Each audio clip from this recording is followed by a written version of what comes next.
Hello. I'm going to give you guys an update on this 99 Mustang that I bought from Copart. As you can see here, I've been ripping apart the rear end. I got the shock there, shocks on both sides unhooked. Both upward shocks are leaking. This shock right here, you press on it and it'll actually go down and come back up. The other side seems to be overextended and it will not, you cannot press down on it or get it to go in on itself. The rubber bushings are shot, and these control arms, I don't know if you can see that up there, but that bushing is shot. You can see where it's actually been moving around on the inside in there of the control arm. Let me try to find it. There we go. I'm not sure how well it's showing up. But this axle here is bent. This side here is not bent. It's the other side that's bent from the accident. If you look here, everything is where it belongs. Nice and straight. The torque box, all the parts are nice and straight.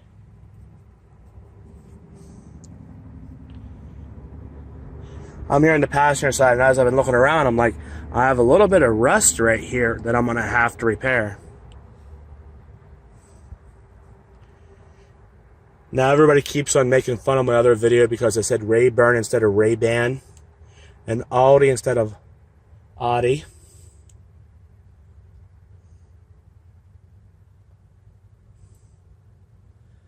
But sometimes I say the wrong things. I'm only human.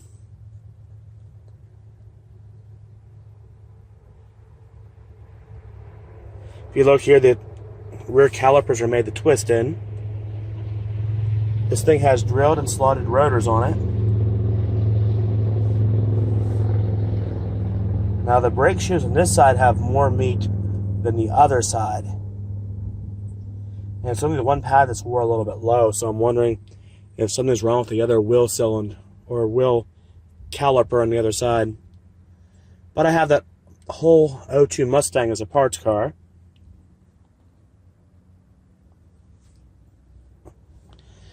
I've been putting the bolts back where they belong, so I know where they go when I go to reassemble the other rear end into this car.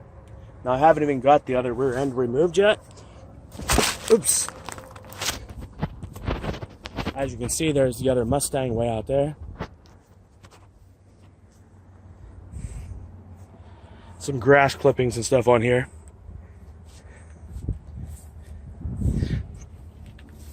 As you can see, I didn't completely remove the one off this side yet. Right here, this shock is bent. And if you look right through here, the undercoating got busted off the back of the rear end from the impact. It actually comes out straight to about here, and then it bends towards the front. I'm not sure if you can really see that in the video, but I actually can see it by looking at it, that it has a bend in it.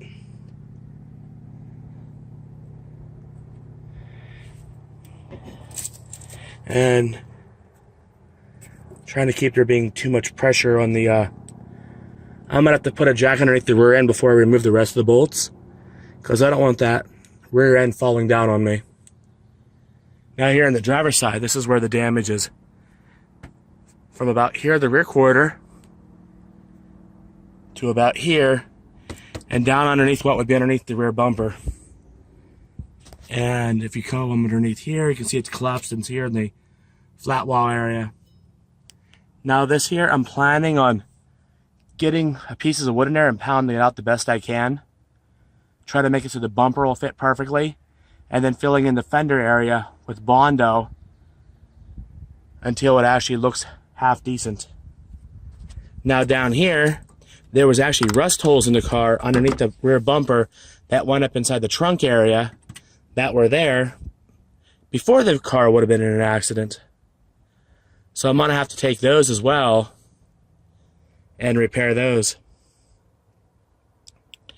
I'll probably end up patching it with some sheet metal. Or else I may go ahead and cut it from like here across from the other car and put it into this car. I haven't decided on that yet. Now this thing starts right up. It runs. It sounds mean as hell. This does have a catless X pipe underneath it. And it does have a posi rear end. And if you look, it has the perfect launch differential cover on the rear diff.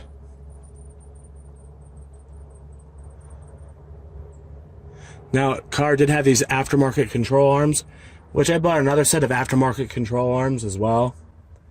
Since they're all, some of them seem like they're bent slightly, and the rubber bushings on them are all shot already. So I'm not sure if it's poor quality from being a cheap part, or if it's from the impact. If you look here, all I had to do was jack up one side of the car, and both sides came up at the same exact time.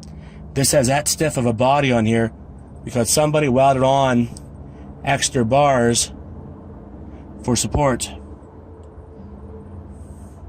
And it does have a catless X pipe, so I'm not sure how I'm going to be able to get it to pass Pennsylvania inspection with it missing the catalytic converters. I may have to take the exhaust off the other car and put onto this one.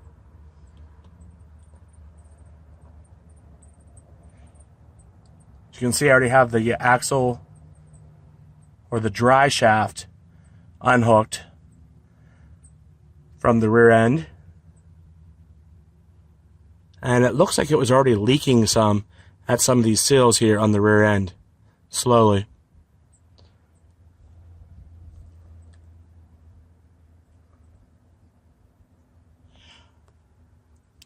This rear end is built with something that made it posi, and then they added a perfect launch rear diff cover to it. I'm not sure if they just welded it to make it into a posi, or if it actually has been upgraded on the inside with parts to make it a posi.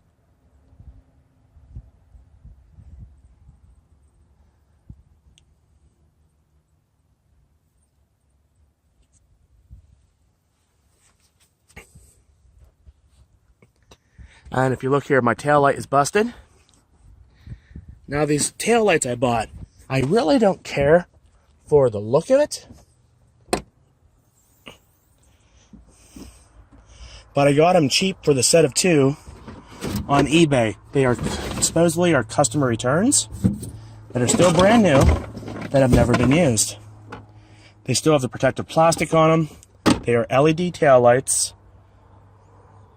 I got the set of them. The other one's still in the box. So once I'm done doing the body work, I will put these here in. That's just the plastic, okay?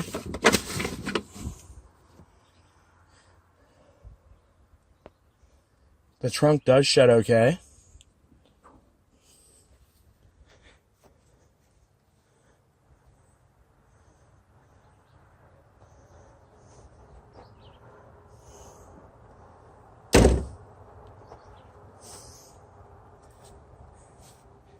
There's my keys. Okay.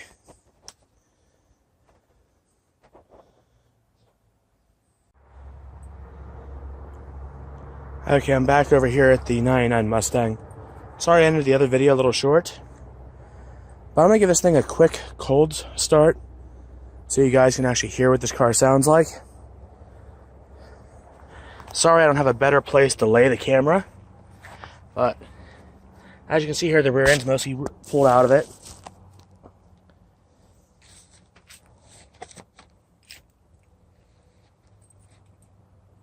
Okay.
As you can hear, she actually sounds good.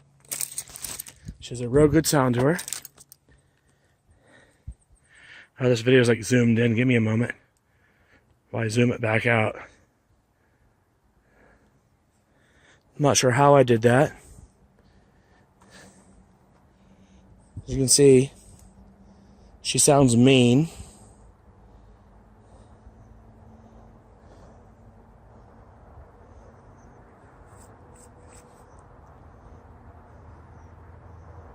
Now I am going to go back over.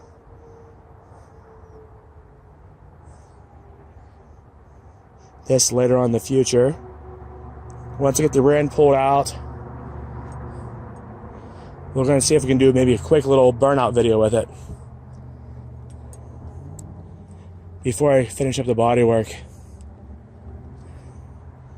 See if we come here in the trunk. I'm not sure if you guys can see. You can see it's dented in right here on the side. I can get the most of that from inside here and I can pound it outward. I wish I had one of those hydraulic push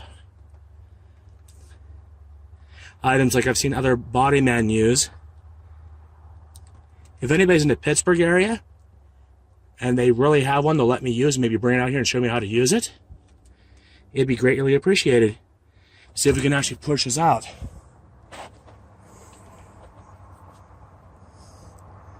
Now in the other car when I got it, I actually found a pair of Ray-Ban sunglasses. I looked them up on eBay. They are a $200 pair of sunglasses.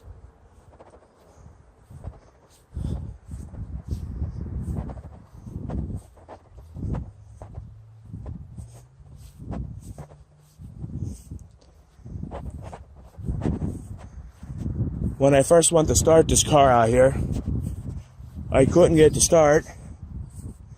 Then I found out I had to unlock the doors using the key fob.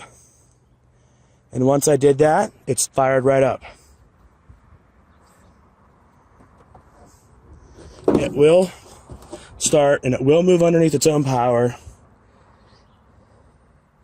if you add a battery to it. Now the whole front end of this car, from the strut towers forward, is all pushed forward. Or pushed to the passenger side is what I meant to say. Pushed to the passenger side. The overflow tank has a crack in it. The rad has to be busted because there's no antifreeze left in it.